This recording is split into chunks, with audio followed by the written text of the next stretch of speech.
Kate Waters is not me. I am not Kate Waters. She has parts of lots of different journalists who I have met and worked with over the years. I've been everywhere that Kate is. I have knocked on strangers' doors, I have done interviews, I have taken interviewees to hotels, so I have the experience that she has, but I've used character traits from other people to make her more interesting.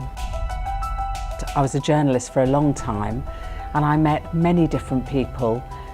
I covered a lot of crime and I always wondered what the people on the edge of the story knew or should have known or could have known about what really happened. So the idea was cooking in my head for a long time. In court, every detail is spelled out.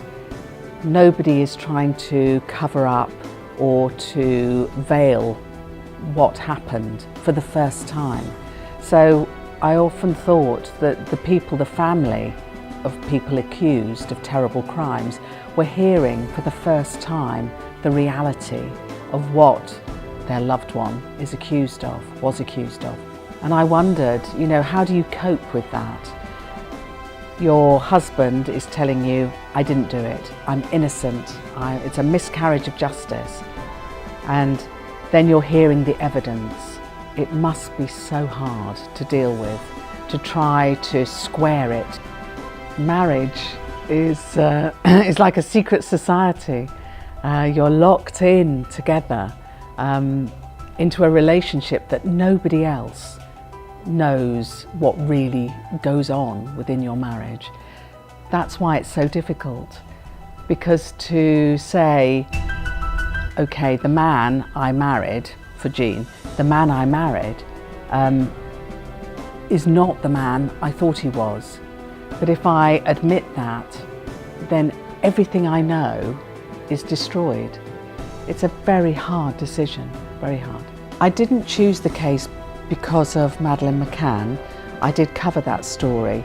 I chose the crime of taking a child because it is something that speaks to everybody. Protection of children is something that as a human being everybody feels, even if they don't have children. It certainly isn't based on the Madeleine McCann case, but that case showed how affected we all are when a child goes missing. Because you give a child a smartphone and you have no idea what they're looking at. You can't, you're not there looking over their shoulder the whole time. So it's a very tricky subject. I think the idea that the internet means freedom is a lovely one. It's a lovely concept, freedom of information.